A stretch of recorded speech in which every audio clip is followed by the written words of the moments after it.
bakteri, tentang habitat dan lainnya. Kali ini kita akan menjelaskan bakteri, mulai dari habitatnya, contoh setiap habitatnya dan menjelaskan dengan rinci tentang bakteri. Nah, kira-kira udah pada tahu belum nih apa yang dimaksud dengan bakteri?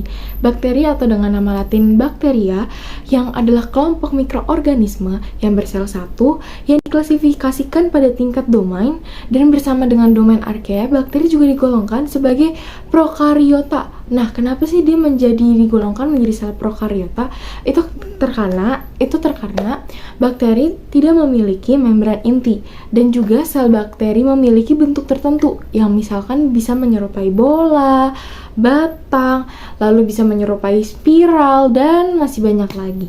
Dan ukurannya pun mikrometer ataupun kecil, dan bakteri merupakan salah satu kehidupan pertama yang muncul dan saat ini menghuni sebagian besar habitat di bumi. Bakteri dapat hidup di tanah, air, mata air yang panas, terus abis itu bisa juga di limbah, bahkan di kerak bumi, serta di lautan dan juga di lautan yang paling dalam. Nah, untuk habitat bakteri itu bisa ada di air, udara, maupun tanah. Dan bakteri juga bisa berada di organisme lain seperti ada di dalam tubuh manusia maupun hewan dan juga tumbuhan. Halo semuanya, perkenalkan nama aku Syifa Cahya Talita dengan NIM 4444240080. Kali ini aku bakal menjelaskan tentang habitat bakteri di udara, mulai dari permukaan tanah sampai di atmosfer. Nah, guys, sebenarnya bakteri di udara itu dapat menyebar cepat ya, karena dia bisa tersebar melalui debu, aerosol, terus droplet. Beberapa bakteri di tanah memiliki peran penting dalam kehidupan manusia, walaupun beberapa bakterinya bisa menimbulkan penyakit. Nah, beberapa contohnya bakal aku jelasin selanjutnya. Nah, yang pertama itu aku mau mengenalkan filum Actinobacteria. Bisa dilihat gambar ini warnanya oranye, cerah, dan panjang-panjang begitu ya. Actinobacteria atau Actinomycetes adalah filum bakteri yang beranggotakan bakteri gram positif. Bakteri ini tuh pernah diklasifikasikan sebagai fungi atau jamur karena ada anggotanya yang membentuk berkas-berkas mirip hifa serta menghasilkan antibiotik. Ketika diketahui memiliki sejumlah ciri bakteri, yaitu seperti ukurannya kecil dan dapat diserang virus bakteriofag, kelompok ini bisa diklasifikasikan sebagai bakteri. Ada anggota Actinobacteria yang termasuk habitat tanah, dan anggota Actinobacteria kebanyakan itu aerob, tetapi beberapa seperti Actinomyces israeli itu dapat tumbuh dan berkembang melalui kondisi anaerob seperti di udara ini. Nah, kondisi aerob itu sifatnya memerlukan oksigen untuk kehidupan gerak dan pertumbuhannya. Nah, sejatinya ini Actinobacteria ini bukan contoh bakteri hinggap di udara, tapi itu tuh salah satu contoh filmnya aja. Karena kalau Actinobacteria ini contoh yang hidup di udaranya itu banyak banget, jadi aku ngasih tahu satu aja, yang tadi Actinomyces israeli. Lanjut, ada Corynebacterium diphtheriae. Dari kingdom Bacteria, filum Actinobacteria, ordo Actinomycetales, famili Corynebacteriaceae, genus Corynebacterium, dan spesiesnya itu Corynebacterium diphtheria. Dari namanya aja, Corynebacterium diphtheriae, sudah jelas bahwa itu tuh bakteri patogen atau jahat yang menyebabkan penyakit difteri. Nah, bakteri ini dikenal juga sebagai Bacillus Klebsiella karena ditemukan pada 1884 oleh bakteriolog Jerman yaitu Edwin Klebs dan Friedrich Loeffler. Bakteri ini termasuk makhluk anaerobik, fakultatif, dan gram-positif, ditandai dengan tidak adanya kapsul, tidak berspora, tidak bergerak, dan berbentuk batang ukuran 1 hingga 8 μm dan lebar 0,3 hingga 0,8 μm. Gambarnya bisa dilihat ya, udah aku cantumin.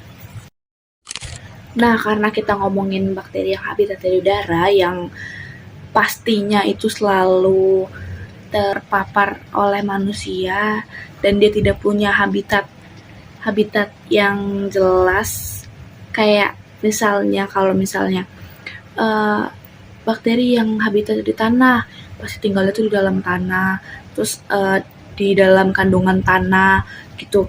Kalau misalnya bakteri yang hinggapnya di air itu pasti ya hanya di air aja dan dia nggak kemana-mana lagi. Sedangkan kalau bakteri yang di udara ini karena selalu terpapar dengan kita dan pastinya kita itu sering kontak langsung ya sama mereka dan kita tidak bisa lihat mereka ada di lantai kah atau lagi di tanah atau lagi di permukaan air walaupun dia bukan jenis bakteri yang di air atau ya gitu deh.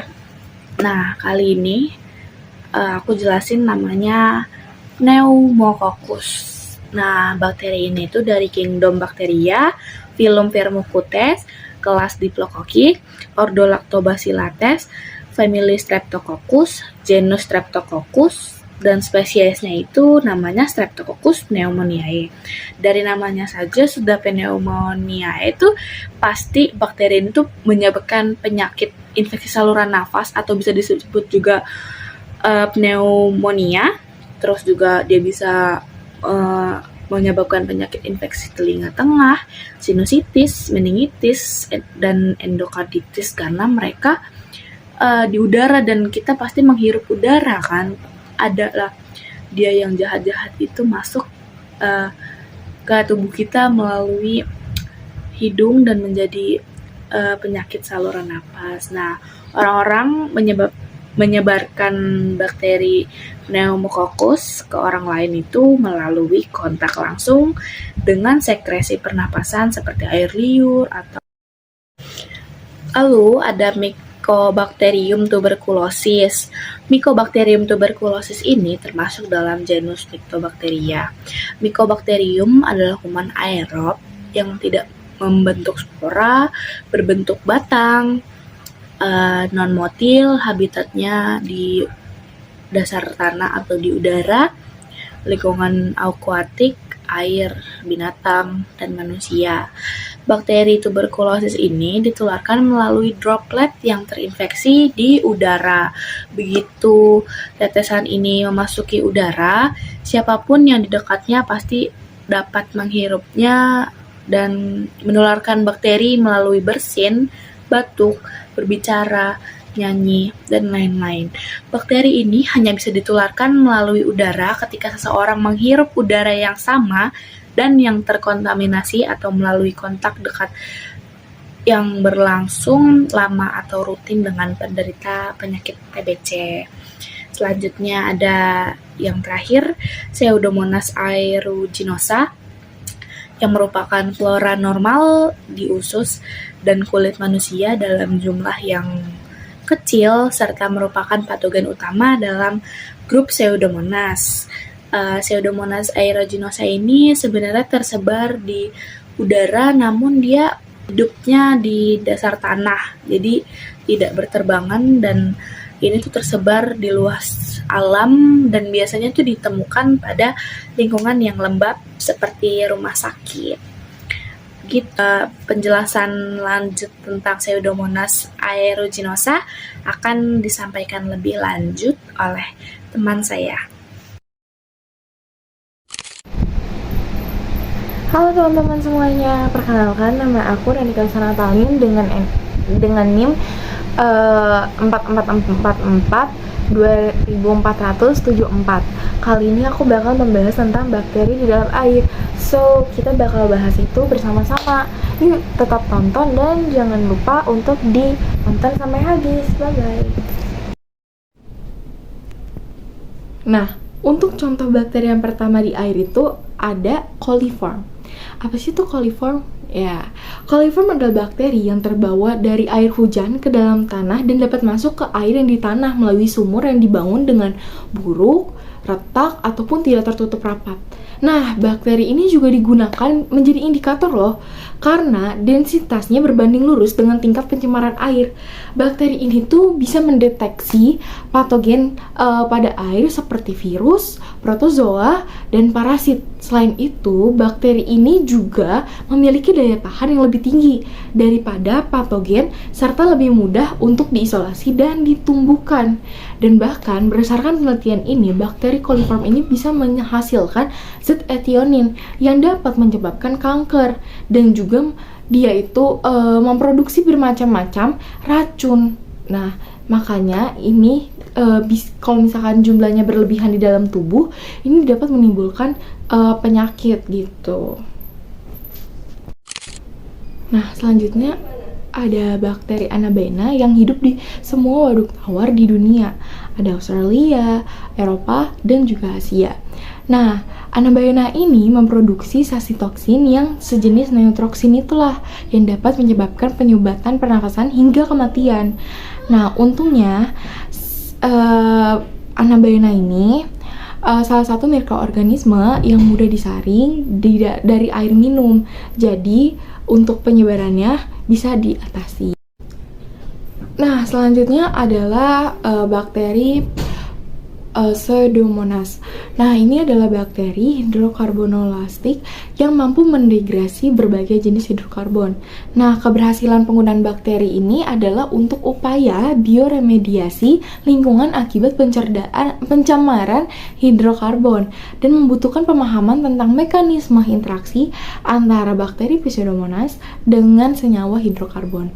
Dan bahkan kemampuan bakteri Pseudomonas ini dalam mendegrasi hidrokarbon dan dalam menghasilkan biosurfaktan menunjukkan bahwa isolat bakteri Pseudomonas berpotensi untuk digunakan dalam upaya bioremediasi lingkungan akibat pencemaran hidrokarbon. Halo semuanya, perkenalkan nama saya Haris Hoir Salam. Saya dari kelompok 8 Mikrobiologi Dasar.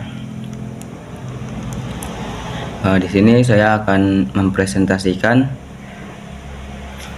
bakteri yang habitatnya di rongga mulut dan di saluran pencernaan. Yang pertama di rongga mulut ada Streptococcus mutan. Streptococcus mutan yaitu bakteri berantai atau kokus yang bersifat gram positif. Bakterinya berbentuk bulat yang biasa ditemukan dalam rongga mulut manusia. Streptococcus mutan merupakan kontributor yang signifikan terhadap kerusakan gigi. Streptococcus mutan memiliki ukuran 1-2 mikrometer. Mikroba ini pertama kali dijelaskan oleh J. Gillian Clark pada tahun 1924. Bakteri ini berkaitan erat dengan bakteri lainnya yang ada di rongga mulut, yaitu Streptococcus sobrinus. Yang kedua ada Streptococcus sobrinus. Streptococcus sobrinus ditemukan oleh Louis Pasteur pada tahun 1887. Streptococcus sobrinus berkerabat dekat dengan Streptococcus mutan seperti yang saya jelaskan tadi. Streptococcus sobrinus bersifat gram positif, berbentuk kokus seperti rantai, berwarna ungu dan berukuran 1-2 mikrometer.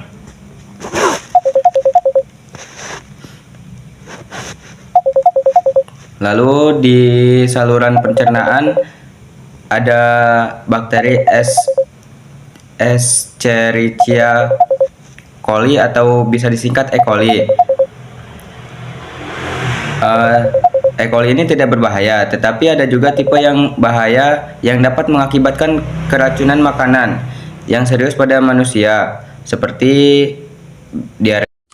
Sebelumnya, perkenalkan, nama saya Diana Kusmawardani Rahman dengan NIM 44424200096. Di sini saya akan menjelaskan 3 bakteri yang terdapat dalam tanah. Banyak sekali mikroorganisme yang terdapat dalam tanah, seperti bakteri, fungi, ataupun protozoa, dan yang lainnya. Tapi kali ini saya akan membahas 3 bakteri yang ada di dalam tanah. Yang pertama ada Pseudomonas. Pseudomonas memiliki sel yang berbentuk batang gram negatif, lurus atau sedikit melengkung dengan flagela yang polar. Pseudomonas mampu melarutkan fosfat menjadi bentuk yang tersedia bagi tanaman. Dengan ketersediaan fosfat yang lebih tinggi, tanaman dapat tumbuh lebih baik. Karena fosfat merupakan salah satu nutrisi yang penting untuk pertumbuhan akar dan pembentukan buah. Selain itu, Pseudomonas juga dapat merusak makanan. Alasannya karena mereka itu dapat tumbuh dalam berbagai kondisi, termasuk dalam kondisi lingkungan ekstrim sekalipun, sehingga membuat mereka sulit sekali untuk dihilangkan dari makanan. Yang kedua, Pseudomonas juga menghasilkan berbagai macam enzim yang dapat memecah protein, lemak, dan karbohidrat dalam makanan. Lalu enzim-enzim ini yang menyebabkan makanan menjadi busuk, berlendir, bau tidak sedap, dan yang lainnya. Pseudomonas juga dapat berkembang biak dengan sangat cepat dalam kondisi yang sesuai dan sangat tahan terhadap antibiotik yang membuatnya sulit sekali untuk dikendalikan. Ada beberapa contoh kerusakan pada makanan yang disebabkan oleh Pseudomonas. Nah, yang pertama pada daging. Daging ini menjadi berlendir, berubah warna, dan juga mengeluarkan bau yang busuk. Lalu ada susu yang menjadi asam, berbau tidak sedap, dan menggumpal. Yang terakhir ada sayuran yang layu, itu juga disebabkan karena Pseudomonas. Bakteri yang kedua yaitu bakteri Rhizobium. Rhizobium merupakan bakteri khusus yang hidup di tanah atau di bintil akar tanaman polong-polongan. Bakteri Rhizobium ini berbentuk seperti batang karena termasuk ke dalam kelompok Bacillus. Rhizobium memiliki peran dalam fiksasi nitrogen.